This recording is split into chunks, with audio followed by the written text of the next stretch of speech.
Hey, angeke uze ungabi honest njengomuntu wesifazane. Angeke uze ungabi honest njengomuntu wesifazane. Yazi umuntu wesilisa nizongena kwi relationship manje, okay? Seniqomeni. Ne? Ubuze because kujala ukubuza thina neziphonke ezinkulu. Hawu manje Mlu awusho since ngoba nje sizojola manje akekho nje umuntu ozongishaya. Yabo uyibuzisa ukhona yini umuntu.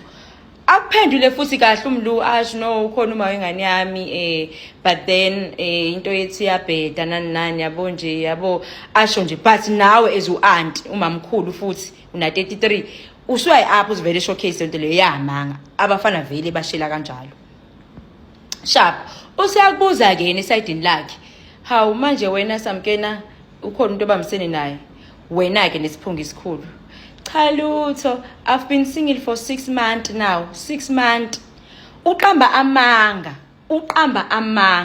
amanga wazi kahle ukuthi ubaba wengane yakho usakulanda ngoOkap noma inini mengabe kufuna wazi kahle awumtsheli lokho hayi ngiphuma kwi toxic relationship uphuma kwi toxic relationship kanjani usakuyona ngoba usalandwa wena ngoOkap mengabe kudinga ubaby daddy wakho why namanga why ningekho honest kanjeni akubuza umfana ethi awusuthi ngiyeza endlini yakho noma inini mengabe ngidinga ngingeza nje ngizokuvakashela endlini yakho uvume nawe nesiphongo esikhulu uvume nawe hawu ngeza any times of the day wazi kahle ukuthi engafika noma inini usipha azokulanda ngeOkap afika bulala ingane yabantu bani besisa hlukanani nokuya ezindlini zabantu besifazane abekho honest labantu